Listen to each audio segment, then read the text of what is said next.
It's time to jump into Photoshop, and I gotta say I'm pretty excited to be teaching you this because, like I've told you before, Photoshop was the first piece of Adobe software that I ever learned. I've been using it for years and years. I love the software, and there are a lot of similarities between it and Illustrator, but there are also some kind of little differences and behavioral differences between the two pieces of programs that might be a little bit confusing and might make this transition from week 1 to week 2 a little bit difficult.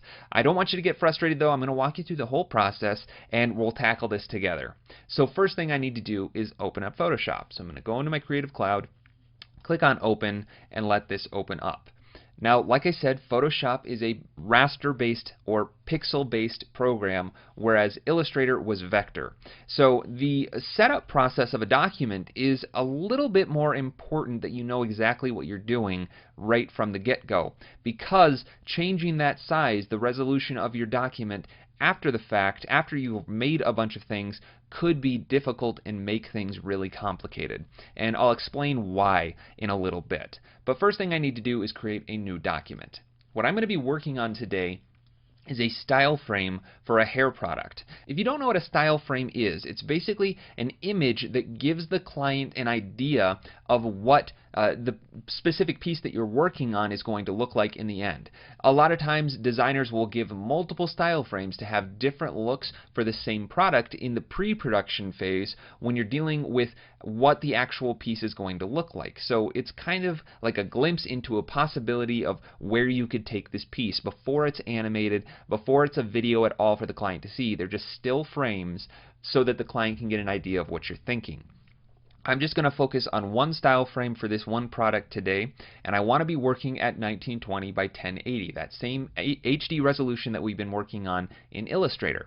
And wouldn't you know it, there is a web profile under our presets in Photoshop, just like in Illustrator. This window probably looks pretty familiar compared to what we had inside of Illustrator. Under here we have a web large preset. It's named exactly the same, and that's what I want to work with. Now there is a film and video tab just like in Illustrator, but again, that adds a lot of extra details that I don't really need in my document. So I'm going to stick to web large, and then I'm going to come over to the details of that document setup. We see the width and height, 1920 by 1080, our orientation, and then we have the artboards checkbox. Photoshop can have artboards just like Illustrator. This is not something that Photoshop has always had, but Adobe has adopted that into the Photoshop software, and I think it's a really great feature. I want to leave that checked just in case I need multiple artboards. Our resolution is set to 72 pixels per inch. Now we touched on this a little bit already, but this is something that's important to start understanding.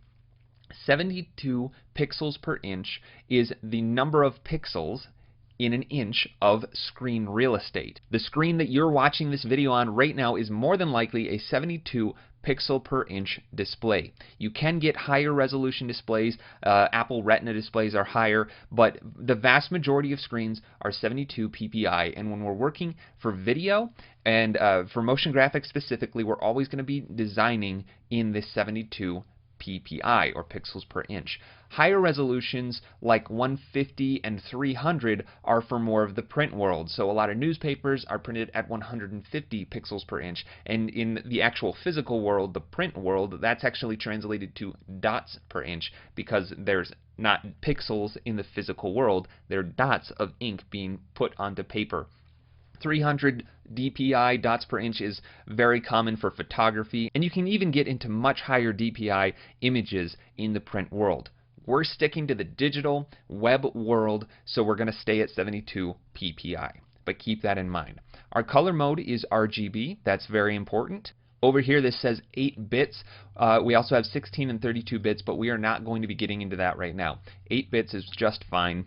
And then we have our background contents. Now this is just the display of our artboard background. Remember in Illustrator it's by default white. Well, in Photoshop you can customize that from white to black to the background color, which you'll see in a second what that means. Have it be transparent, or even make a custom color. You could make it whatever you want using the color picker. I want to just leave it as white for now, and then maybe I'll make it transparent later on. We can always adjust that later on. And down here we have advanced options. Now, without getting into too much detail, we need to look at this color profile. Right now it's set to Don't Color Manage. I'm not going to get into all the specifics of what exactly this means, but I do want you to change this setting from Don't Color Manage to this one right down here, sRGB, and then this long code. Don't worry about anything else in this list. Just make sure you select sRGB and then all these numbers and letters. With that selected, we've set up our document exactly how we need to, and I'm going to click on Create. Here's my new document, and if your Photoshop doesn't look like this, make sure you come up to the top right panel, this little drop down arrow. These are your workspaces. Make sure you have Essentials checked, and if it still doesn't look the same, say Reset Essentials. So I'm going to click that now. Now our screen should look exactly the same. And the first thing I want to do is clean up my workspace a little, because this giant real estate hog over here, this tab called Learn, we don't need that. You're learning from me, so I'm going to close that out. I'm going to right-click on that tab and say Close. And then I want to close this Libraries tab as well. These are your Creative Cloud Library assets. I don't need this open, so I'm going to right-click it and say Close. And now I have much more real estate for my document here. So just taking a look at Photoshop for a second, like I said, the layout is pretty similar to what Illustrator was. We have our toolbar over here on the side, we have some controls up here on the top, we've got a color panel here, even a swatches panel, very similar to Illustrator. We have a properties panel. This is very similar to the way that Illustrator handles it, and we are going to be using that a lot. We've got our layers palette, which it's stacked down here at the bottom. I'm going to leave that right where it is, and then a couple of other panels, which we're not going to get to right now. But overall, the user interface follows the same basic layout as Illustrator, and obviously all of this is customizable. You can drag panels around, open them and close them, finding more panels under the Window tab. But as far as the two programs go, the interface itself is very similar. And a lot of the tools behave the same way inside of Photoshop as they do in Illustrator too. So getting around your document, just navigating, almost all the keyboard shortcuts are the same.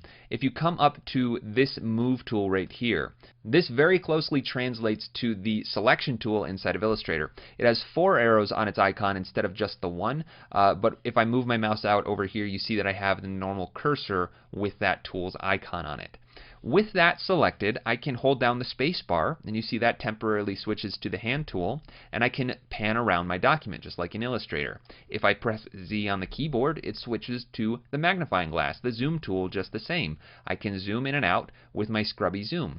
If yours isn't doing that, just come up to your controls right here, that checkbox, scrubby zoom is right there. So I can zoom in and out and then hold down spacebar at any point to pan around just like inside of Illustrator. One thing that Photoshop handles a little bit differently than Illustrator is the layers structure. So if we take a look at the layers palette, we can see what we have so far. It's an empty document with a white background, but remember that is just a display of our artboard. If I click on that background, my properties panel automatically opens up some of the properties for that artboard. So the artboard background color is white, but I could make that transparent. And there you go, we've got that same checkerboard pattern representing transparency in the background. And I can see that artboard down here in my layers palette. It's actually showing up kind of like a layer, and it has this little drop down arrow. So I can collapse that or expand it just by clicking on the arrow. That's kind of how groups work inside of Illustrator layers. Inside that artboard, I have layer 1 and this little thumbnail preview showing me the contents of that layer. It's that same checkerboard pattern, so it's letting me know this is an empty layer. There's nothing in it. Now in Illustrator, every time you make a new object, those objects show up in your layers palette as separate objects. But in Photoshop, you can put as much as you want on one single layer. The thing is that you're not always going to be able to separate those objects after you've put them on. So let me show you what I mean by that. If I zoom in nice and close, really close here, and change my background to be black instead of transparent, you see this pixel grid is showing up, just like it did inside of Illustrator. Now it's really faint, so I'm going to change the black to another color and just make this something brighter. There we go. Now you can see that pixel grid. You can think of pixel-based layers inside of Photoshop kind of like painting or drawing on paper or canvas, but instead of using paint or ink or lead pencils, you're going to be using pixels. So if I back out here and zoom to 100% by pressing Command 1, that's a very handy keyboard shortcut. Command 1 is 100% zoom, Command 0 is zoom to fit. So that just kind of centers up my document, and I'll press Command minus once to zoom out a little bit. Let's start with something really basic, like just some very geometric shapes, like squares and circles. But instead of using shape layers and vector graphics, we're going to be using pixels. There are lots of different ways of making pixel-based graphics inside of Photoshop, but one of the most simple ways is just to make a selection, the shape that you want it, and then fill it with whatever color you'd like. So I'm going to come to this tool right here. Underneath the Move tool is a tool called the Rectangular Marquee tool. If I click on that, that gives me a little crosshair inside of my document, and I can click and drag to make a selection. And I've got this pattern moving around. I'm going to hold Shift to snap that to be a perfect square, just like in Illustrator when you're drawing a shape. And then I'm going to hold down Spacebar at the same time to reposition that. So all these keyboard shortcuts translate over into Photoshop, which makes this transition a lot easier. The whole workflow between the two programs is very similar in that way. I also have these little magenta lines showing up. These are my smart guides. I have those enabled as well. So right there I have it right in the middle of my document. So I'll let go of my mouse and then let go of the keyboard. And I have a perfect square right in the center of my document. If you don't have your smart guides on, just remember to come up to View, and actually Smart Guides is not showing up. Now this is a problem that comes up more often than you'd think. Even with somebody experienced who's been using this program for years, sometimes I cannot remember where certain features are enabled or disabled, which panels are where. And that's just the way it is. With Photoshop being such an old program that's been expanded so many times, tools are added, rearranged, sometimes taken away, and you just kind of have to figure out where these things are. But, at least on a Mac, there is a way to find these tools very easily. So I'm not sure where Smart Guides are located. So I'm going to come over to the Help, and under Search, this is going to search the menus of this program. So I'm going to search Smart Guide, and right there, menu item, show Smart Guide. That's going to show me exactly where to find that. So if you don't have Smart Guides enabled, come up to View, Show, and then Smart Guides. Mine's checked, so I'm going to leave that there. Alright, now that I have this selection, I've got this kind of little animation happening to display this selection. This visual is referred to as marching ants because you got all these little black dashes moving around your selection. So if you ever hear marching ants, this is what it's referring to. Alright, now that I have my selection, how do I fill this with pixels? Well, first let me just pick a nice color, something bright purpley. There we go. This color picker should look very familiar to you. It's just selecting a color and then moving the hue slider. So I'm going to increase the saturation a little, maybe make it more pink. Okay, I like that color. Now that I have my color, I need to come down to my layers palette and make sure that I'm on the layer that I actually want to put these pixels onto. So with that layer selected, I'm going to come up to Edit and then down to Fill. Now this is actually going to give me a lot of options that I don't need to worry about, but the contents should be set to foreground color, which is what I have selected here, and I'll click OK. And there we go, I have a pink square now right in the center of my screen. If I zoom in nice and close, there's my pixel grid. You can see this is made up of tiny little squares, and I'm ready to go. Okay, so I still have my selection active. To get rid of that selection, I need to deselect it. So I need to come up to Select, and then down to deselect. The keyboard shortcut for this is Command D or Control D on a PC. Something you'll be doing all the time, so make sure you memorize that one. Command D to deselect. My selection goes away, and I'm left with just my square. Now I switch to my Move tool by pressing V on the keyboard, and now I have a bounding box showing up around that square, just like any object would inside of Illustrator. If you don't see that bounding box, it's because you don't have Show Transform Controls selected or you're not on the Move tool. So make sure that you have Show Transform Controls checked, and then we'll have that bounding box. Now I can click and drag this, moving it around just like we did in Illustrator. That's great. But now let's say I want to add a circle. I'm going to change my color over here to, how about that blue? That looks pretty good. And then I'm going to hold down on my Rectangular Marquee tool, and we have another option, Elliptical Marquee tool. So this is going to make a circle when I click and drag instead of a square. If I hold Shift, it'll be a perfect circle.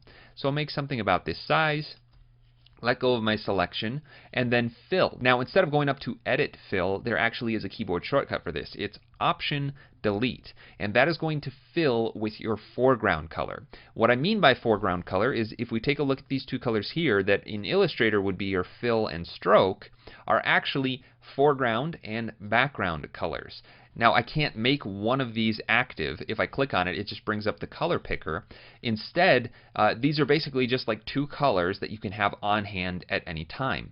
So I can swap between them with this arrow right here. I can set them to default of black and white by clicking on this, but just think of them as being able to have a second color on hand at any given point. If I undo by pressing Command Z, and I'm back to just my empty selection, remember Option Delete is filling with the foreground color. I'll undo one more time. Command or Control Delete on a PC will fill with your background color.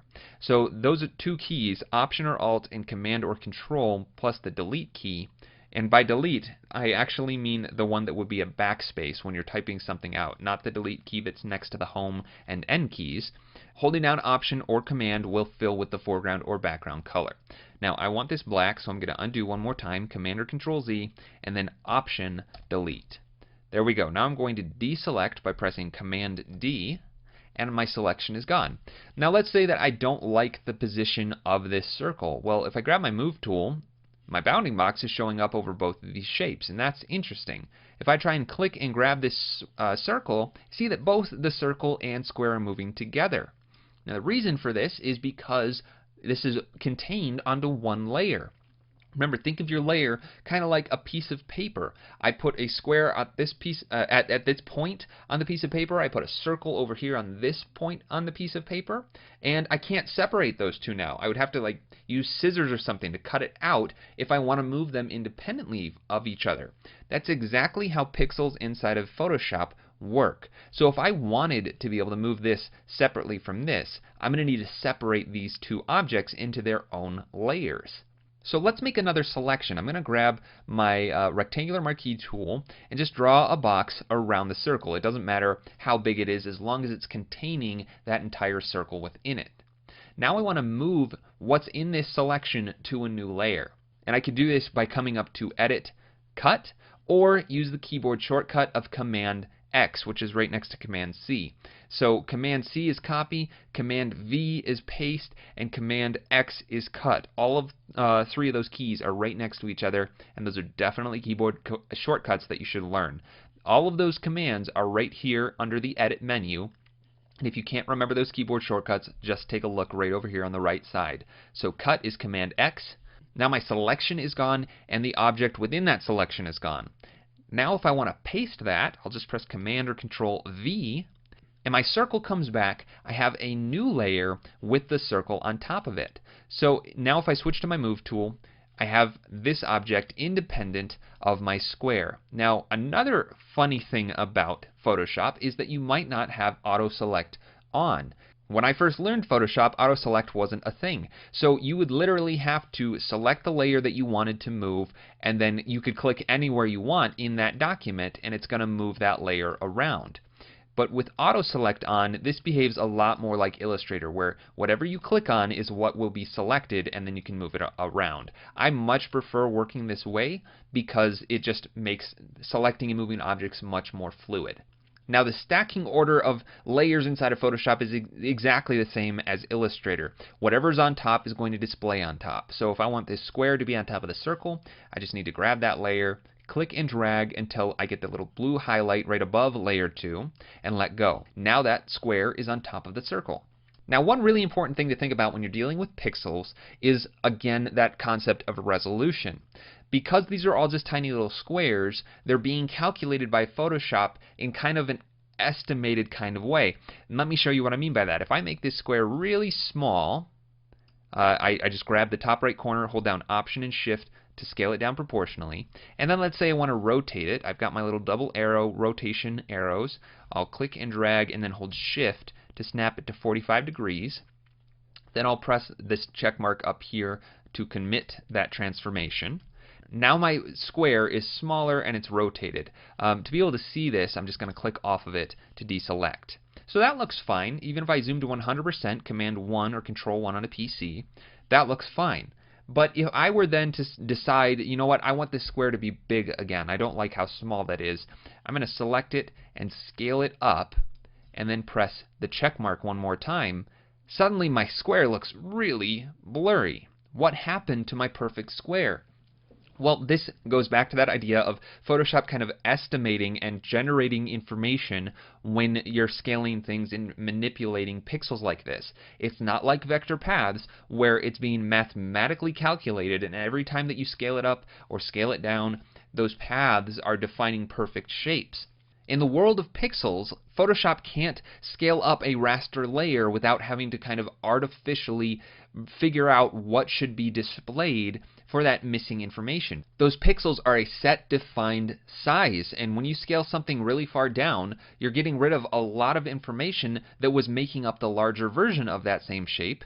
And if you take that smaller version and try and scale it up again, Photoshop doesn't have the memory of what the object looked like before, and it's just trying to generate what it thinks those edge pixels need to look like in order to represent something that's a larger version of that scaled down object. Now, obviously, Photoshop did not do a great job of that, and that's just the way that pixel-based images are going to work. You remember that School of Potion logo was extremely tiny. If I scaled it up, it looked really, really blocky, just like this square, and that is exactly why. It is a much more destructive process than working with vectors, but that doesn't necessarily mean that it's a bad process. It's just something that you have to get used to. You have to understand why these things are happening so that you can deal with them properly. And the reality is, I would never in the real world make flat geometric shapes like this using pixels and selection tools inside of Photoshop. I would use vector tools. Photoshop has vector shape layers, just like in Illustrator, that can scale infinitely. But I'm just using this as an example so you can kind of wrap your head around what pixels are and how they work inside of Photoshop, because it's really important to understand this stuff. I need to undo to get back to where I had the nice looking square. So I'm going to press Command Z once, and I'm going to press it again to go back. Oh, but it didn't go back. Now here is a really kind of frustrating difference between Adobe programs. For whatever reason, Photoshop does not continue to undo every time you press Command Z. Instead, it just steps backwards one edit, and then it steps back forwards. So if you press Command Z or Control Z, it will just continue to go back and forth between what you last did and what you had. In order to get it to step back another step in the history, you need to hold down Command Option Z, and then it will continue to undo. That's Control Alt Z on a PC. That's just one of the differences between Photoshop and pretty much every other Adobe software that you have to just get used to. It's something that you're stuck with, but that does bring up another panel that I want to take a look at that we haven't seen yet, and that's this one right here. It's collapsed right now, so we're not seeing any of it, but if I click on that, it's going to fly out and we'll be able to see it. This is your history palette. If I grab this little bar right here and drag it down, then we can see a list of everything that we've done so far. So if I press Command Z one more time, that's going to go back to exactly where we were. You see the free transform is the command that I had made. That was just transforming a box freely. If I press Command Option Z, it steps back to the previous history state. Command Option Z one more time, it'll go to the move. I can keep doing that and it will step back in time.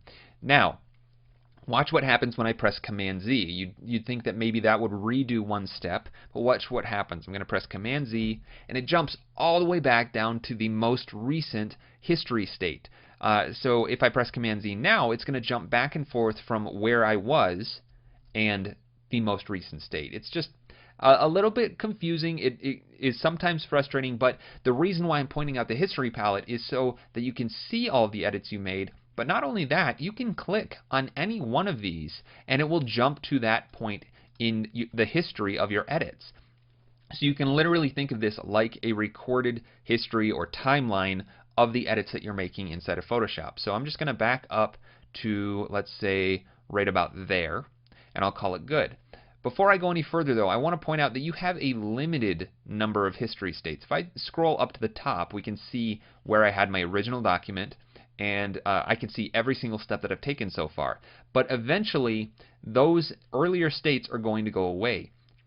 And your default settings of Photoshop might have the undo state set pretty low. I would encourage you to increase those because you might be making lots and lots and lots of changes inside of any given Photoshop document and need to undo very far back in your history. So come up to Photoshop and go down to Preferences and then into Performance.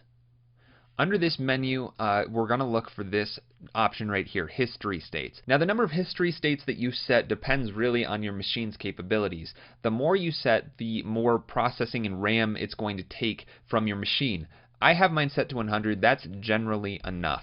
By default, I think it's set to 50, and I'd really encourage you to at least jump it up to 100. All right, I'm going to cancel out of that, and we can move on. I want to undo actually a little bit further back. Before I separated these two objects. Alright, so here we are. We have our square and our circle on the one layer. Now, I could also move this around within this layer without having to separate it into its own. Because I have this selection made, I have my marching ants there, I can hover over this and we see we've got an arrow that's a hollow white arrow with a selection. Now if I were to click and drag once, that's just going to reposition my selection. It's not doing anything to the contents of that selection, it's just allowing me to modify this selection. And I can add or subtract from the selection just by holding down Option or Shift. If I held down Option, you see I get this little minus icon on my my cursor. If I were to drag a box now and say take off the top half of this circle, now my selection is that much smaller. But let's say I didn't actually want to do that. Well, I want to add to my selection then. I'll hold Shift, click and drag, and now that selection is expanded to contain the entire circle. That's great, but let's now switch over to our Move tool, and suddenly I have a bounding box around here, and now if I click and drag, see that selection snaps automatically to the actual pixels of what was contained in that selection. Everything outside of that was transparent. There was no information in it. So my selection has now snapped to that object within that selection. And I can click and drag to move it around. So let's say that I want to move it right over here, maybe covering up about half of that square, right about there. I'll call that good, and now I want to deselect to get rid of my selection. So Command D.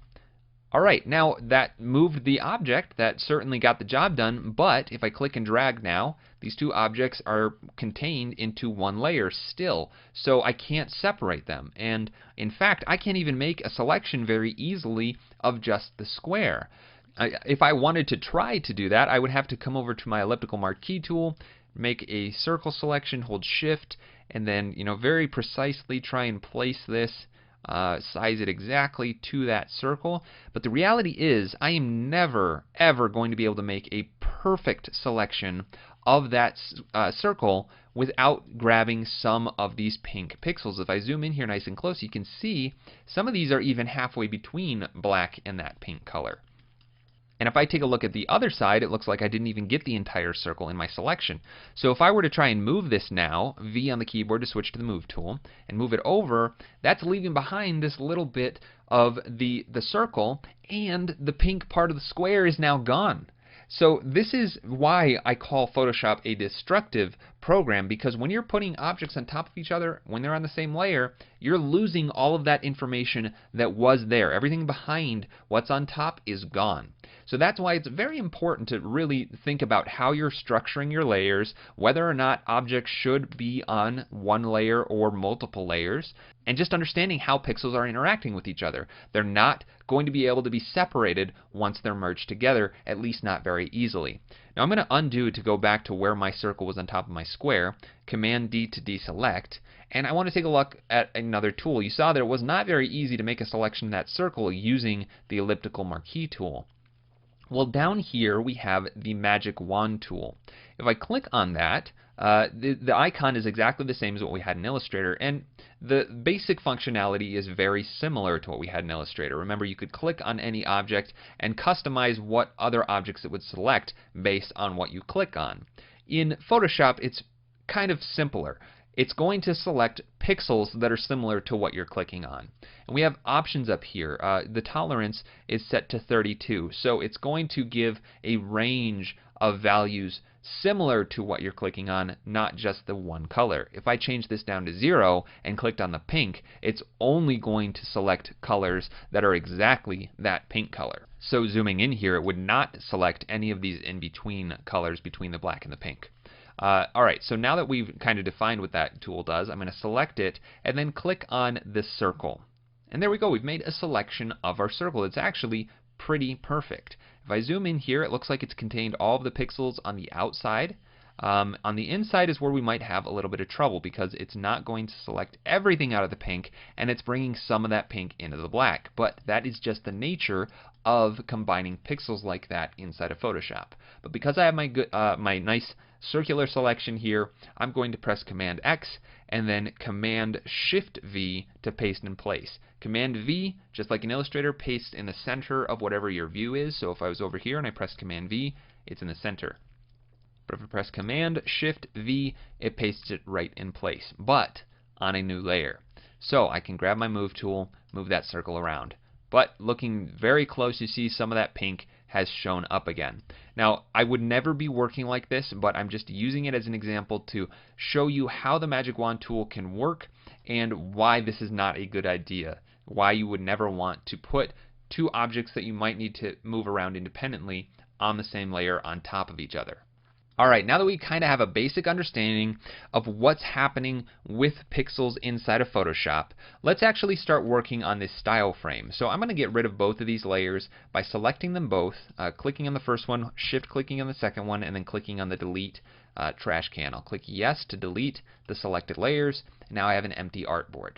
On my desktop, I have this sheet from my creative director. This is a hand-sketched kind of a layout preview of what he thinks would be a good layout for this style frame that I'll be working on. So right here we've got a box representing the frame. So this is the actual canvas that I'm going to be working on. And then we have a couple of elements in here. So over here we have a box with an X through it and this text that says well-groomed man. Now my creative director is not telling me he wants to see a box with an X through it and some text that says well-groomed man. This is kind of like a placeholder. This box is like a wireframe. The X just means that this is a placeholder box. This is about where he wants to see a picture of a well-groomed man, and he wants to take up about that much of the frame. This is very rough, very loose. This is not at all something that I'm going to take into Photoshop and line up perfectly. I'm just using it as a guide. Over here we've got another box with an X through it, so that's telling me it's going to be another image asset. That's going to be the product.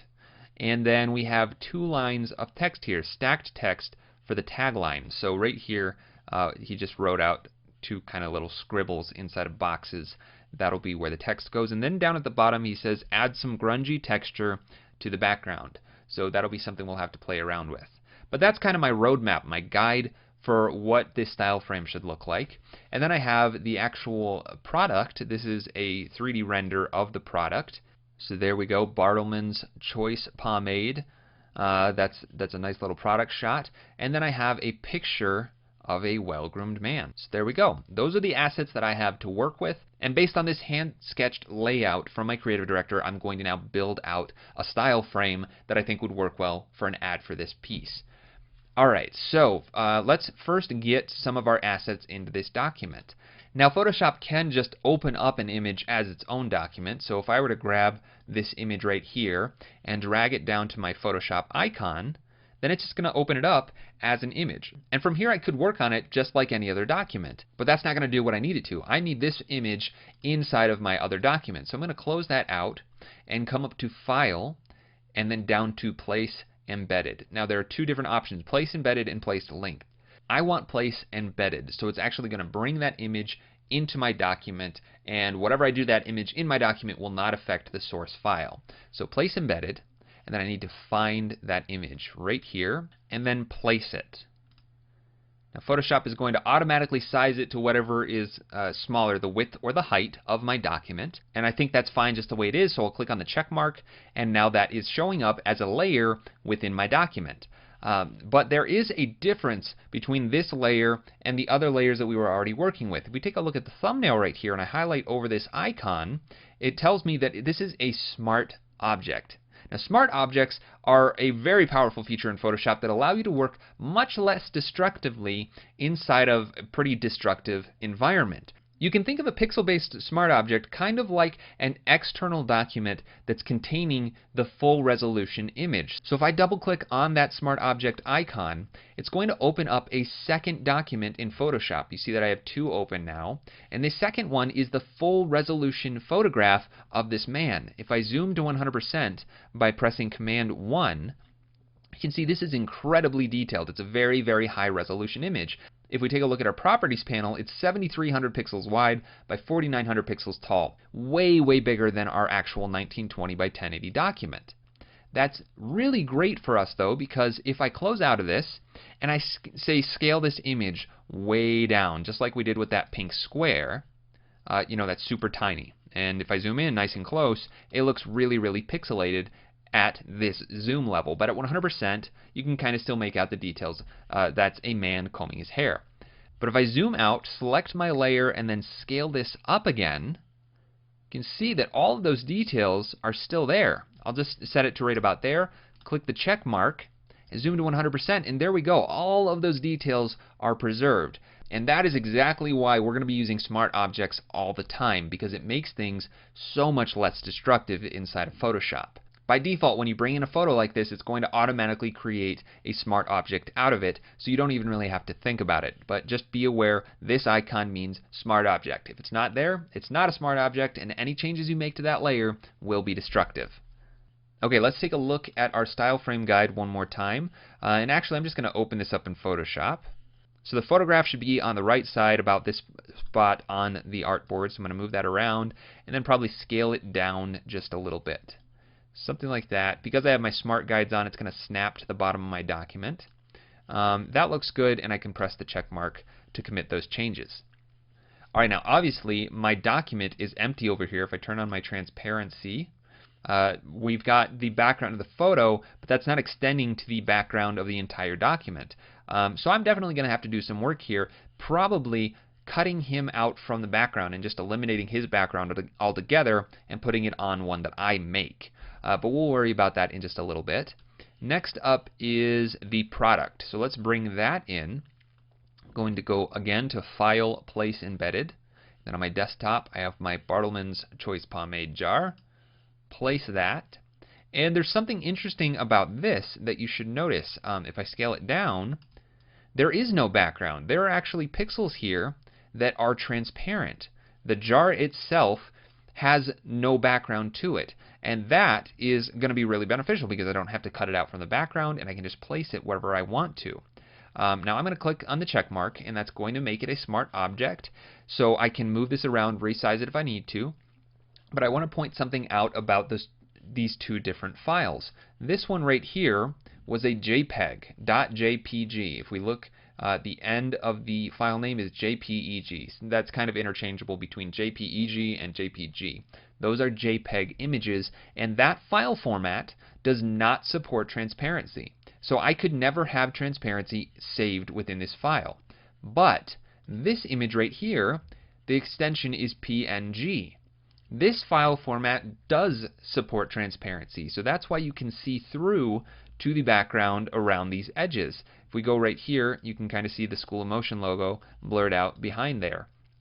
And that's something you really need to be aware of, because if you ever need to export a graphic out of Illustrator, say, that needs transparency, if you do it as a PNG, you can preserve that transparency. A JPEG isn't going to do that.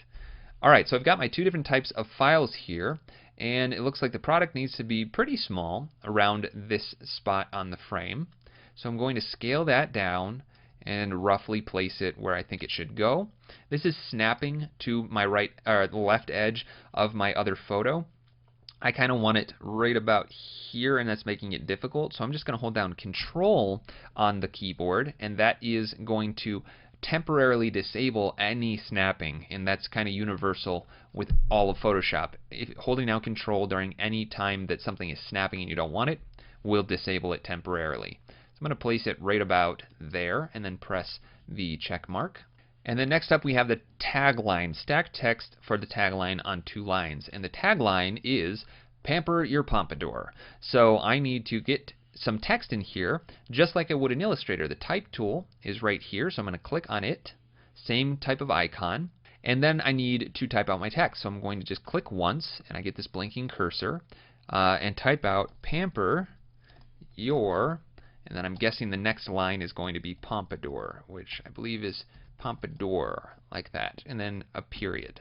To commit this, I'm going to click on the check mark, and that's much bigger than it needs to be, and that's not the right font, so I'm going to scale it down. And something I want to point out is that because this is a text layer, and we look over here, it doesn't have the same kind of icon for the thumbnail. Instead, it has a T telling me this is a text layer. And the name of that layer is automatically whatever is contained within the text you typed out. But because this is a text layer, it actually isn't pixel-based. It's vector-based. Fonts are vector-based graphics. So I could scale this back up. Let me undo that. Scale this back up to whatever I want and press the check mark, and it's going to re-rasterize that text and be nice, crisp, and clean. So very similar to how a smart object works. So I'm going to scale that back down and put it about where I want it. And then I need to change the font. Now the font that they want me to use is called Clarendon Text Pro and the bold version. So that's this one right here. I'll click on it and then scale that down so it's about that size right above the jar. I think that's how the style frame was laid out. Yes, okay, so those are my three main elements: the photo, the jar of pomade, the actual product, and these two lines of text. So I have the basic structure of my style frame here, but it clearly isn't a good representation of what the final is going to be. I have this background in the photograph that I have to deal with. The colors aren't the same. I have to actually make a background, which the style frame layout guide from my creative director said to have some texture in the background, so I'm going to have to come up with that. But let's start by getting this man separated from the background. Now you might have already guessed that there are lots of different ways to do just about anything inside of Photoshop, and extracting somebody from the background of a photo is no exception. There are lots of different ways to do it, and knowing which one to use really depends on what your subject matter is, and just having the experience of using the different methods and techniques to know which one's going to work best for your particular photo. So let's just step through a couple of the different options that we have right now. Now, I can't actually manipulate any of the pixels of this image because it is a smart object, but just temporarily, I'm going to rasterize this image. If you remember what rasterizing is it's going to convert what you're seeing into pixels that are destructive, and I will no longer be able to scale this image up without losing quality. So I'm going to right-click on the layer and come up to Rasterize Layer. That will get rid of my icon. I only have the pixels that I'm seeing now, and I cannot scale them up anymore. But now I can start, say, taking out the background. So I'm going to switch down to this tool right here. This is my eraser tool. And as you can see in that little preview window, it literally is going to start erasing pixels just like you would erase a pencil sketch on paper. So my brush is pretty big up here. It's 76 pixels wide, and you can see the circle, the diameter of that eraser as I hover over the image. So if I were to just come over here and start clicking and dragging, I could start erasing the background. And I could do a pretty rough job to get a big chunks of this image out of the way, but uh-oh, I just erased part of him. Unfortunately, there's nothing I can do about that except undo. So I'll back up. I lost a lot of my progress, so I'm going to have to undo some more, or erase some more, and it's just not at all something that works very intuitively. As I get closer to his arm here, it's not easy to do this with a mouse, and inevitably I'm going to erase something that I didn't want to, or have to zoom in nice and close and be really, really careful, and there I'm taking out part of his arm. It's just not at all something that I would recommend doing. So let me undo back to where, before I rasterize the layer actually, and we're going to keep this non-destructive smart object and instead use a technique called masking. Masking is a way to show or hide parts of a layer a lot less destructively.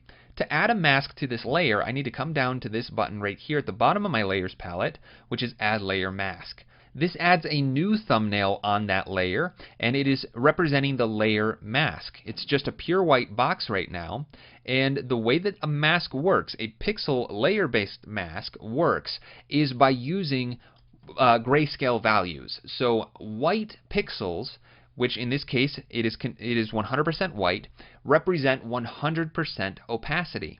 And black pixels represent 0% opacity. So if I hold down Option and click on that mask, I just have this white filled rectangle. That is, all the mask contains is 100% white pixels, so all of my image is visible. But just like I had the eraser tool to erase pixels, we have a tool right here called the brush tool, which allows you to paint pixels on. So if I were to select that brush tool, then I'll make sure that my foreground color is black, and I can start painting on my image just by clicking and dragging, and as I do that, you see that it's removing pixels. Now, this is a very, very soft brush. Another term for this is feathered. If we take a look at this icon right here, and I click on it, you can see that the hardness is set to 0. So that's going to give me a preview right here of what that brush stroke looks like. It's very soft. But the next one down here is hard round. I could have just moved this slider around, but hard round is the next option. Now when I do this, you see that I have a very clean, crisp edge. And I can again do this same process of trying to fit it to his arm, and I accidentally cut off some of his elbow here. Well, let's take a look at our layer mask again. You can see that it's not pure white anymore. If I hold down Option or Alt and click on that, you can see that I was painting black on top of that white, and anything that is black, if I turn that off, is transparent. This is the basics of how a layer mask works. So I can continue to paint this in black and then just swap my fill and stroke by clicking on this arrow or by pressing the X key on the keyboard, and I could paint some of that arm back in. Let me zoom in nice and close so I can see, and maybe even make my brush smaller. I could do that by coming up to my brush and turning down the size, or there's a keyboard shortcut. The left and right bracket keys on the keyboard will incrementally scale that up or down. So I can paint some of his elbow back in like this, switch my foreground and background by pressing X, and then paint that out a little bit more precisely. Now this is one way to be able to mask an image out, but as you can see, it's very time consuming and it's definitely easy to make mistakes. So you might be doing a lot of corrections painting pixels back in this way. I don't want to mask him out this way because of how long that would take. So I'm going to actually just right click on that layer and say delete layer mask. And instead, I want to mask this out using a vector mask. So just like inside of Illustrator, using vector paths to make objects and shapes, we can use vector paths inside of Photoshop as a mask. So I'm going to switch to my pen tool, which is right here. And this should be very familiar to you. It behaves almost identically to what it does inside of Illustrator. I just want to make sure that under my controls that I'm going to be drawing a path and not a shape. I don't want this to be a shape layer like in Illustrator where it has fills and strokes. I just want it to be an empty path. Then I need to just start tracing this image. So let me zoom in here nice and close and just start at the bottom. So P on the keyboard is the pen tool. I'll click once to add a point and then come up to this point where it meets the elbow. Click and drag a little bit, and then hold Option or Alt to break the relationship between those handles, and continue my mask. This is the exact same process as recreating that logo inside of Illustrator. I'm just following the contour of the photograph instead of an actual 2D vector graphic. Now, in the case of photographs, there are obviously way more details, so you can see that I'm adding a lot more points here. I'm just doing my best to fit the path to the actual photograph. So I'm just going to continue this along his arm. There's going to be portions of photographs where details are much more smooth, like this arm, where you'll need a lot less points. But I'm just going to continue this process around the entire photograph. And I would approach this in a very similar way as we did with tracing a logo, and that is using as few points as possible. But don't worry if you do have to add a lot more points than you think you are necessary. Like around these knuckles, I'm definitely going to want to fit the contour of this so I'm not cutting off any of his hand. And I'll zoom in nice and close. Switch to my selection tool here. A on the keyboard, just like in Illustrator. I want to select my direct selection tool. So I click and hold down on that, go to that direct selection tool, so I can select just this point and reposition it and manipulate these handles. So there we go. Now that fits much better. I'll click on this point, press P on the keyboard, and continue drawing. But like I said, you're going to be using probably a lot more points than you were inside of Illustrator when you're tracing something like this. But the keyboard shortcuts are exactly the same. The way that you're interacting with the pen tool, spacebar while you're clicking and dragging to move points around, and then holding Option while you're on the pen tool to switch to the Convert Anchor Point tool to manipulate those handles. Now we're getting to a point where it's a little bit difficult to see the edges of the hair, and some of the details in his hair are very, very fine. You know, you can see all these little strands of hair. Now there are tools inside of Photoshop that allow us to make selections and mask that kind of thing out very precisely, but in this case, for this example, I'm just going to use the pen tool to kind of just roughly get the shape of the hair contained within a path. So I'm just going to do my best to follow the contour of the hair without getting caught up too much in the little details. It looks like right about there is where it comes back down around the comb.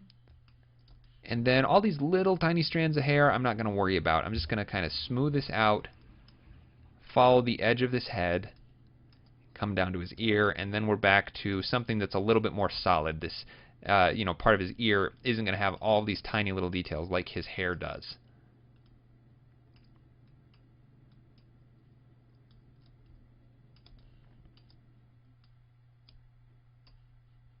And the great thing about these vector paths are that they are 100% vector. They're non-destructive. You can make adjustments to them infinitely, and if you accidentally cut something out or leave something in that shouldn't be, you can make that adjustment after the fact very easily. Alright, coming around his shoulder here, almost around the entire thing. There are some details, little wrinkles in his shirt here on the back that I'm going to want to preserve. For the most part, though, this is a very smooth shape coming around the back side of his shirt. Alright, now I'm off the bottom of the image. I just need to close my path, so I'm going to click on the original point, and there we go. I have a closed path. Now that this path exists, I can add it as a mask to my layer. So I'm going to select that layer and click on the mask button once, and that adds a layer mask, which isn't what I want. But if I click it one more time, there we go. Now I have a vector mask. Everything outside of that path has now disappeared, and I can actually delete that vector or that raster mask, the layer mask. So I'll right-click on it, say delete layer mask, and I'm left with just my vector path mask. We can see that shape showing up in that thumbnail. But obviously I still have this gap right in here that I need to cut out, and this one right in here. I can do all of this on this single mask path. So if I zoom in nice and close, I can start drawing another path in here. So I'm going to press P on the keyboard and start my path, and just continue to trace the inside of this photo to get rid of the background from between his arms here.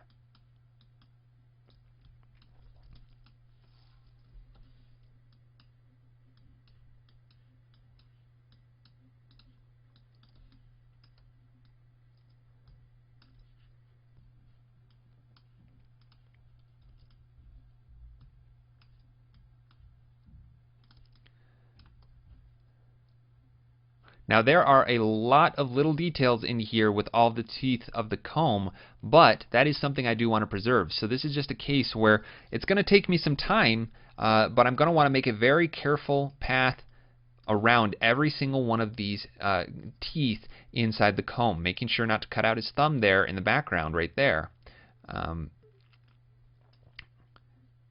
And that's just the reality of making masks sometimes. This is going to be a little bit of a labor-intense process, but that is what it will take to make very nice selections.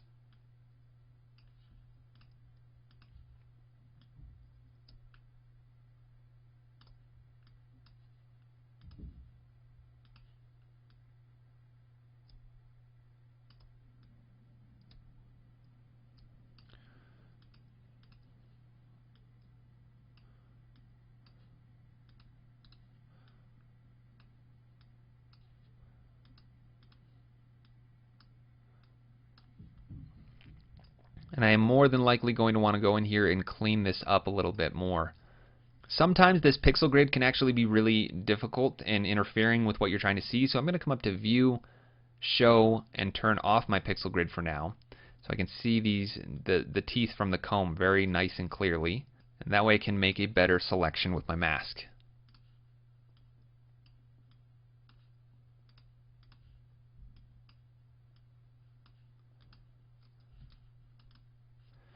Alright, I think that was the last tooth that I have to actually cut out. Some of this is kind of guessing where these edges need to be, but like I said, because they are vector paths, I'm always going to be able to edit these after the fact if something looks a little bit off.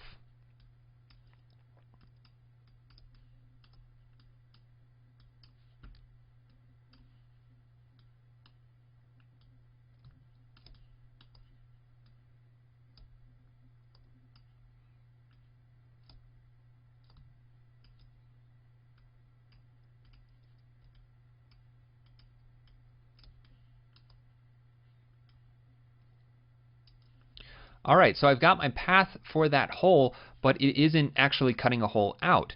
And that's because I have to tell Photoshop I want this path to subtract from the image and not add to it.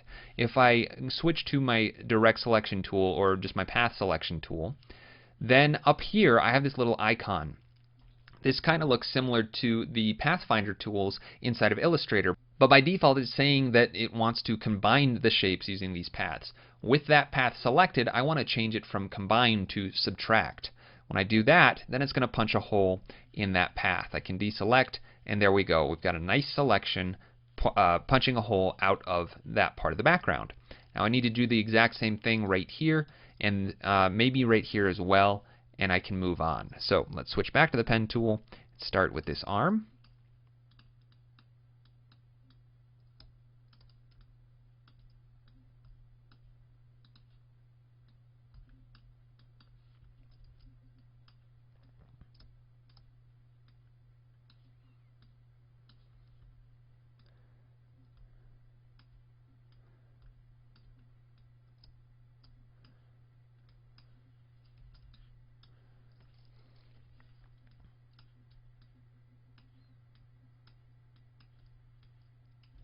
Another reason why you can add a lot of points in something like this is because you're not trying to make a super clean 2D vector graphic. We're just using vector paths to make a selection of something that isn't vector or 2D at all. It is a three-dimensional photograph. This is an organic being. It's not something that we want to look super clean, cartoony at all. So even though we're using vector paths, we're using them in a way to make selections that are non-destructive, not in a way to make super clean, very flat-looking artwork. All right, it looks like I just need to move this point a little bit, right about there, and then switch that to subtract as well. So I will switch to my path selection tool, A on the keyboard, which, by the way, any one of these tools, if they have multiple, tools underneath them, if you hold down on any one of them, like the rectangular marquee tool and elliptical marquee tool, both have the keyboard shortcut of M. And the selection tool, path selection and direct selection tool both have an A on them. If I press A once, it goes to that tool. If I press M once, it goes to that tool. But how do you get to the other one? Well, just hold down Shift and then the keyboard shortcut. So Shift A will switch between selection and direct selection. Alright, with that path selected, I'm going to switch that from combine to subtract, and something didn't work. Okay, I see what happened. So what happened here is that I didn't actually have my path selected, the mask path selected, which we can see right here, there's the paths. When I drew that next path, I must have deselected the layer, or at least the path itself, and then started drawing. And when you do that, it generates a completely new path that's unrelated to what you were working on. Now, how do I get that selection back? It's not showing up anywhere. Fortunately, we have a paths palette. If I were to start drawing a new path, then I would have lost it completely. But if I click on this work path, that is the working path that I was working on at the time. So I'll select that again, go back to my layers, and I will copy that, Command C or Control C, select my layer mask, and then paste, Command V, or Control V on a PC. There we go. Now that's showing up. It's set to subtract, so we're seeing it right where it needs to be. It looks like part of the background is showing up there on his hand, so I'm going to just move this around a little bit and try and get it to fit more nicely. Looks like right about there is going to work. Alright, and then finally it looks like I need to do a little bit right here. So I'm going to select my mask path, press P on the keyboard, and then start drawing. And that should draw the path directly on this layer.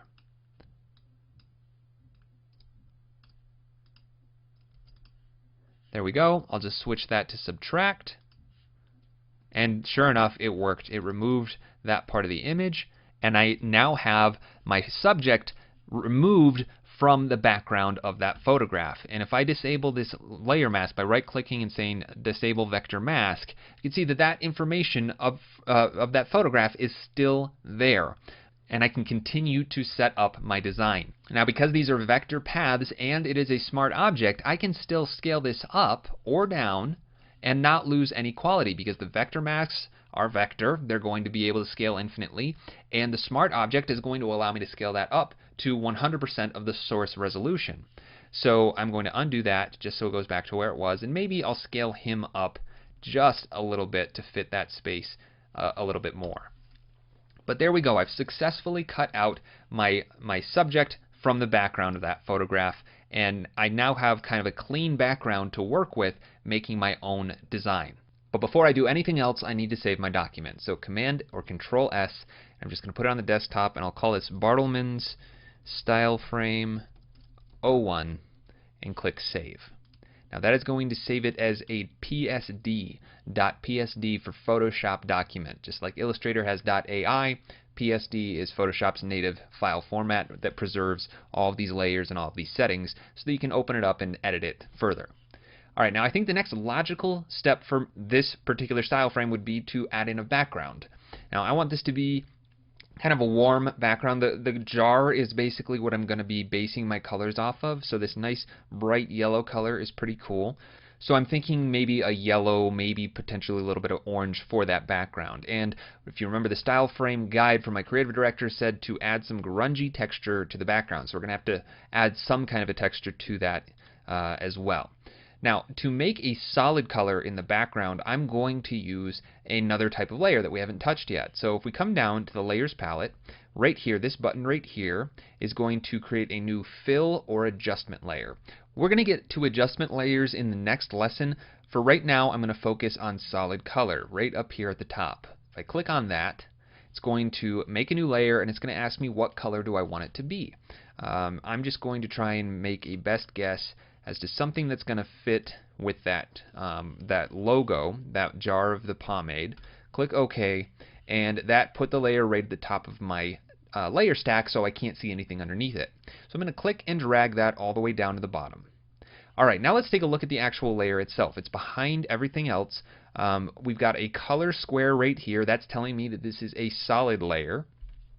Then we have a layer mask. It's automatically given me a layer mask on this layer. And then it's given me the name of Color Fill 1, which this is a good time to actually start organizing my layers a little bit. I'm going to rename my layers just like we rename the objects in Illustrator. So I'm going to call this BG Color for background color. This is my photograph, so I'm going to rename it Man. And then I've got the Bartleman's jar. That was the name of the file, so that actually is fine. And then Pamper Your Pompadour, that's the text layer. Okay, so everything's nice and organized. But this layer mask is there by default because it's allowing you to be able to mask off different parts of that solid layer. So far, all I've been doing with this masking is pure black or pure white, so it's 100% transparent or 100% visible.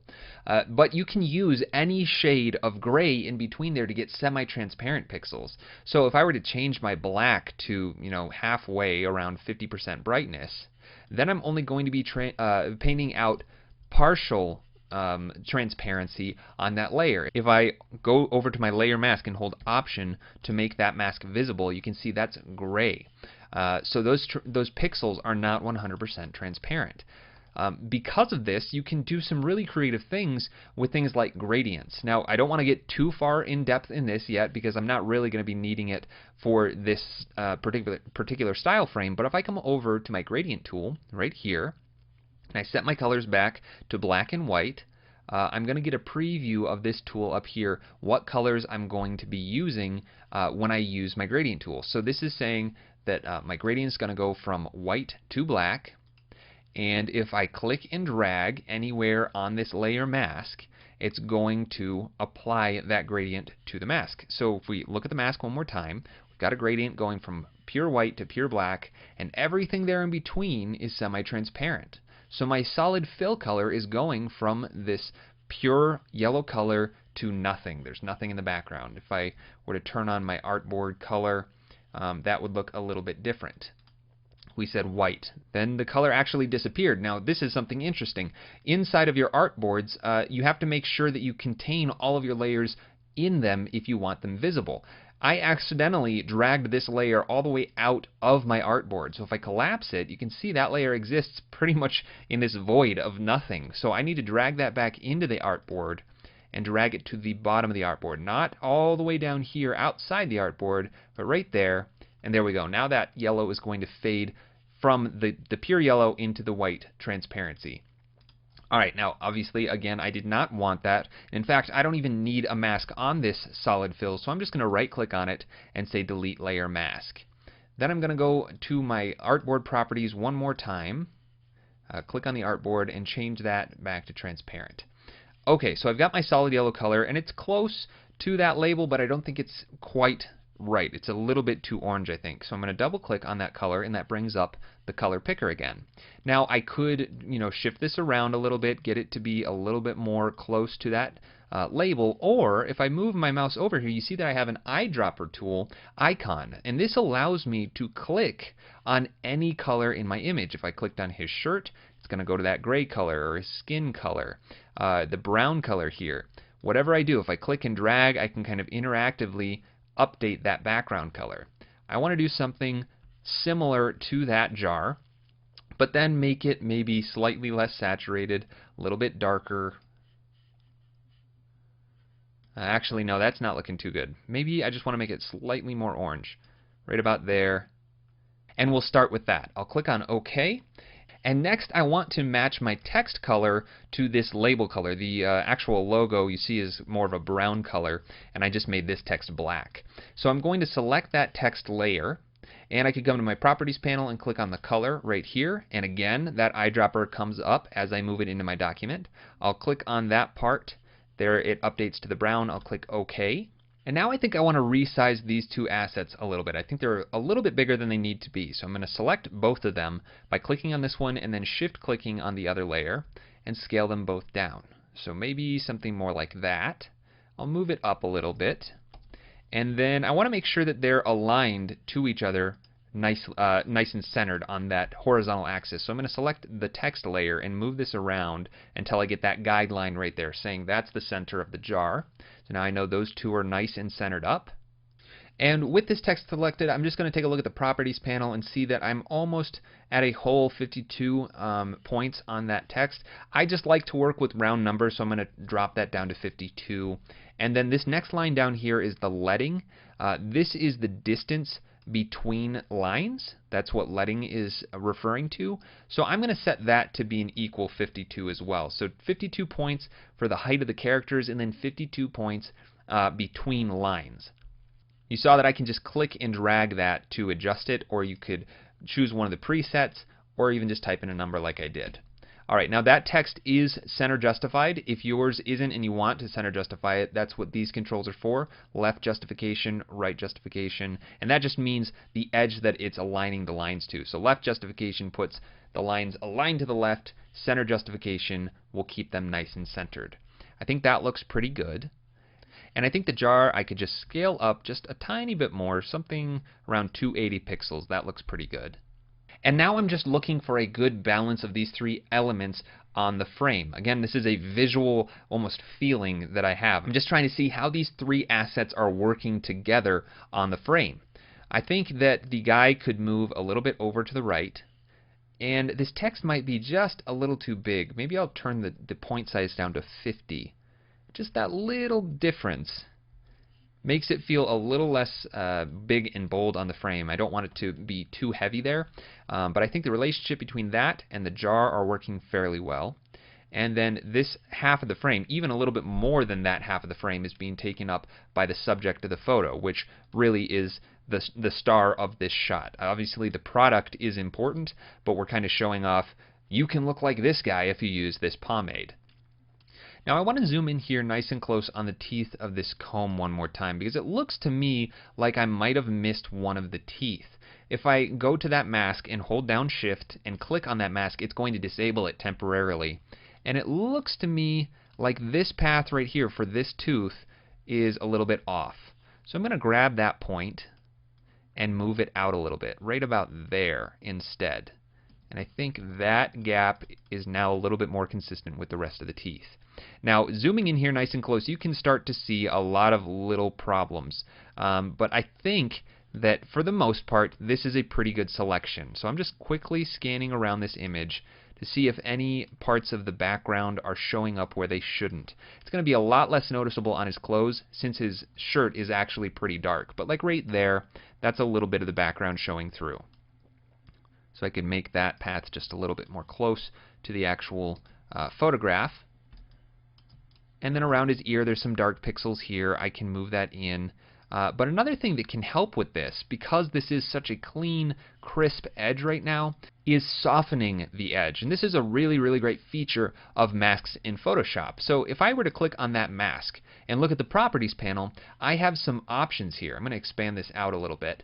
But we have Density and Feather. Feather is the one that I'm concerned with. What this is going to let us do is soften the edge. Now, I don't want to do it very much because obviously I don't want it to look all, clouded out and glowy almost. But if I just turn this up, maybe even just a half a pixel, 0.4, 0.5, that is going to just give a little bit of softness to the entire edge of the image and kind of make it flow into the rest of the design just a little bit. Now, that might even be too much because you can see the teeth of the comb are almost looking a little bit blurry there. So I'm going to turn that down to say 0.3, and I think that's better. That's still giving just a little soft edge to the overall image. This is before, and then this is after. So there you go. Just a little bit of softness, and that can really help with your masking. That applies to not just vector paths, but also raster layer masks. You can feather out a pixel-based mask in the same way. I think the only other thing that's really bothering me about this mask is this one particular tooth in the comb just looks a little bit fatter than the others. So I'm going to redo that a little bit, just reposition the points to get that one looking more consistent with the rest of them. There we go. I think that's better. Alright, now that that mask is all set up, my assets are placed, I need to come up with some kind of a texture for the background. And this is one of the instances where Photoshop really shines. It's great for being able to make very organic looking textures that you just couldn't do with vector paths. And I'm going to be using the brush tool to do this. We've already touched on the brush tool a little bit, but now we can dive a little bit deeper into it. So first of all, I'm going to make a new layer. And just to make this a little bit simpler to see what's going on, I'm going to turn off all the other assets and just leave the background. Now, with the brush tool selected, we've already seen that I can just draw around, kind of randomly. Obviously, that doesn't look all that great. You can control the brush shape. You can, control how big it is and how hard it is to make different types of brush strokes. But Photoshop brushes can be much more complex than this. If you take a look, there are these groups of folders here inside of my brushes drop-down menu. Right now, general brushes just give us some different standard-looking brushes. But if we go into, say, dry media brushes, then we have this selection of things that are a lot more textured. And these are all just preview images of what these brushes will do. So if I click on this one and bring my mouse out here, you see that the icon for my brush has updated. And if I click and drag, now I have a textured edge, and that is clearly much different than what I had before. Now, drawing like this still doesn't look all that great because I'm just clicking and dragging my mouse around. Whoops, here we go. I'm going to clear this layer out by selecting everything, Command A or Control A to make a selection of the entire document, and then pressing Delete to clear it all out. Deselect with Command or Control D, and I'm back to my empty layer. Now I own a Wacom graphics tablet. This is an Intuos Pro graphics tablet, and it comes with a stylus that's like a pen, and it allows me to draw inside of Photoshop and any program on my computer a lot like you would on a piece of paper with a real pencil. Now what's so great about these graphics tablets is that it's able to record the pressure sensitivity, how hard you're pressing down on the tablet, and not only that, this Intuos Pro can also control the tilt. It can tell how you're tilting your pencil as you're drawing. And Photoshop brushes are very advanced systems. You're able to translate that pressure sensitivity and tilt to different parameters of your brush tool. So watch what happens when I use my graphics tablet instead of the mouse to draw. I can start out really light and have this light texture, and if I press harder, it gets darker and darker and wider. So these brush strokes will look much more natural than if I was just using my mouse. So this is, again, my pen tool, the actual stylus pen on my graphics tablet, and this is my mouse, clicking and dragging. There is no pressure sensitivity because my mouse can't record that information. So having a graphics tablet is a huge advantage for when you're drawing inside of a program like Photoshop. And there are lots of options out there with lots of different price ranges, and we'll put together a guide for you if you're interested in getting into something like this to be able to draw things digitally. But even without a graphics tablet, you can still do some pretty cool stuff with these brushes inside of Photoshop. So if I change my brushes again, close this one up, I'm going to come down to this folder right here, which is called Megapack. There's a guy called Kyle T. Webster. He is an amazing artist on his own, but he's also just put a whole ton of effort into creating really, really natural looking brushes that are all digital in Photoshop, and they're actually available for free through your Adobe Creative Cloud library. These folders up here are standard with Photoshop, and they kind of give you a sense of what you can do with them. So these, anywhere you see the Kyle or Kyle's, that's Kyle T. Webster, you can know that those are really, really natural looking advanced brushes. But there's a lot more than just the ones that are shipped with Photoshop. So if you come up to this little settings icon right here and click on Get More Brushes, that's going to open up a browser window that's going to give you access to all of Kyle's brush packs. Now, you can definitely look through all of these if you're interested. I downloaded the Mega Pack because it's very, very extensive. There are lots of options in there that cover a whole lot of different range of brush types. But as you can see, there are watercolor packs, dry media packs, runny inkers, all of these really, really natural looking brushes that are really, really awesome, and they're all included with the Creative Cloud subscription. If you've downloaded one of the brush packs, the way to install it is to come to this little gear icon right here and then say Import Brushes. Then you just got to navigate to the file that you downloaded, and Photoshop will automatically bring them all in just like this. So I already have my Mega Pack selected. I'm going to open that up, and you'll see that there are lots of categories, and inside each one of these is a whole lot of brushes. So it's going to take some time just exploring all of the brushes that you have access to see what they can do. But they are categorized and organized in a very logical way. So if you're looking for something that looks like a pen, he has an entire tech pen folder. Or if you want something that's just your standard drawing tools, there are a lot of options for standard pencils or charcoals or even markers, things like that, crayons, that are really great for giving textured brush strokes. But there's one in particular in here that I want to try and find. It's called New Pastel, right here. Kyle's Drawing Box, New Pastel. I'm going to click on that so it's active, and you see that I've got kind of a square icon over here. If I close this up and click and drag, it's again just going to be kind of a dark, thick line with some textured edge. So I'll undo that, but then I want to take a look at these options up here, particularly this option, Flow.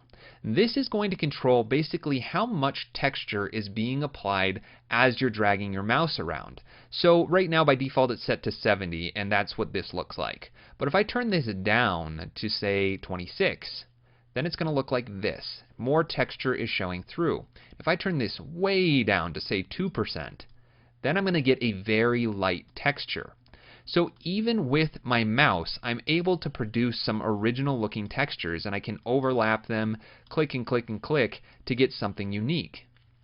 Alright, so now that we have that flow turned down, I'm going to clear this layer out one more time, again selecting all, Command or Control A, and then pressing Delete. Then I'll deselect, Command or Control D, and I'm back to my empty layer. Now that I have this texture working the way that I want to make it really, really big. So again, you can change your brush size by coming up to the brush menu and turning the size up.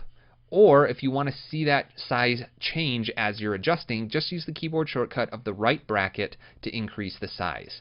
Alright, now this is super, super big and chunky, and what I want to do is just kind of scribble over the entire canvas. And you'll see this slows down my machine. And that's because this is kind of a complex process of using a high resolution texture to generate this brush stroke, but you saw that kind of go over the same pattern that I move my mouse. It just takes a little bit of processing time, but eventually here I am with my texture, and it looks pretty grungy. But obviously this is black, and that's not what I want. So how do I get this to be just like a darker version of my background color? Well, there are lots of different ways to do this, just like most things in Photoshop. But what I'm going to do is just duplicate my background color. And to do that, I'm just going to click and drag it to the new layer icon. Now I have two different BG colors, so I'm going to rename this BG color darker. Next, I want to make this a darker color, so I'm going to double click on it and then just bring it down a little bit, maybe increase the saturation and then shift the hue just a little bit. So now it is a darker version of that yellow color. I'll click OK, and then I want to add a mask to this layer. So I'm going to click on the vector or the layer mask once. That will add a layer mask that's 100% white, so we see the entire layer still. But what I want to do is use this brush texture that I just made as the layer mask for that layer. To do that, all I have to do is select all, Command A, and then copy, Command C. I'll hide that layer, deselect, Command D, and then press Option or Alt and click on that layer mask so that I'm now editing that mask and paste that texture inside of it. Now you see this has a ton of crazy marching ants on it because the original layer where I had brushed that texture on had a lot of transparency to it, and it was a very complex pixel-based texture. But don't let that scare you. All I have to do is deselect, Command D, and now that texture is my layer mask. If I press Option and click on that layer mask again, it's very faint, but there is texture on that background. If I make that color just a little bit darker, it's going to be much more apparent what's going on here. So there we go. Now you can see that texture being used as a mask on top of this darker color. If I turn that on and off, you can see what that looks like. If I turn the background color off, you can see just how much of that layer was transparent. So even just with my mouse, I was able to use the brush tool and some of these really great textured brushes to make a very unique looking grungy texture on my background. Now that that's there, I'm going to turn my other layers back on, and I can go ahead and delete this original texture layer at the top. So I'll just select that, click delete, and then say yes. And there we go. Now I have a grungy texture background. Now I did that entire process in a little bit of a roundabout way where I brushed the texture on its own layer and then I copied and pasted it into a layer mask, but you can actually draw with these brush tools directly into a layer mask. So I want to add a little bit of texture to this text so it matches the background a little bit, so let's go ahead and do that brushing into a layer mask directly right now. I'm going to select that layer and add a layer mask. And now I need to brush some of it out. It's pure white right now. I want to brush some black texture onto it. So I'm going to switch to my brush tool, B on the keyboard. Then I'm going to scale my brush down just a little bit and make sure that I'm painting black instead of white because I want to paint out pixels, not put them back in. But if I click and drag now, you can see just how quickly that is going to actually remove my text and make it completely unreadable. So instead of doing it like this, I want to reverse my process. I'm going to undo, Command Option Z until I've undone all of those brush strokes, and I want to instead make my mask black and paint the text back in using this textured brush. So with black being my foreground color, I want to fill my layer mask. Because it is selected, I can just press Option or Alt and the delete key, and that will fill the mask with black. If I didn't have that mask selected, if I had the text layer selected, it would not have worked that way. So make sure that your layer mask is selected before you try to fill it. Alright, now that that's done, I'm going to switch to white being my foreground color, press B on the keyboard to get back to my brush, and then start clicking a bunch to paint back in my text. And I am clicking a lot here. My flow is very low, so it really can take a lot of work to get this back to where it should be. But let's say right about there is where I want it. I think that's pretty good. Now there's some texture to that image, and it is semi-transparent, so it is showing through to the background, but I think that kind of grungy look is actually pretty good. Now let's say that I overdid it right here. Let's say that all of this P and the A and the M is just a little bit too solid. Well, instead of having to undo, I could just switch from painting the white onto my layer mask and switch it back to black to removing the texture, or removing the solid portions of that layer mask. So if I press X on the keyboard to swap back to my black, I can just start painting that out again, press X again, bring some of it back in, and just continue this until I've got something that I'm happy with. So let's go ahead and get rid of a lot of that and then bring some of it back in. And it looks like just clicking a whole bunch is really going to bring that texture back. Now that might seem like kind of a crazy process of being able to do that, but just clicking a lot and moving your brush around can really add some random generated texture to it. You could also try turning your flow up a little bit so it's adding more texture for every click, but I think that actually worked pretty well for this particular piece. Alright, now we definitely still have a ways to go. I would never send this off to my creative director as it is, because as it stands, this guy doesn't really look like he's part of this scene, and the jar kind of still looks like it's just floating there. I really want this all to feel like one cohesive piece and like it was one design that was meant to be together. And you know, the skin tone and the overall editing of this stock photo is pretty blue, whereas the background of my image is pretty warm. So we're going to want to deal with those kind of things before I send this off. But I'm going to stop right here because I realize we just ventured into Photoshop and we covered a whole lot of ground. It was a lot to take in. So for now, I'm just going to take a break. We're going to stop here and I'll pick up where I left off in the next lesson.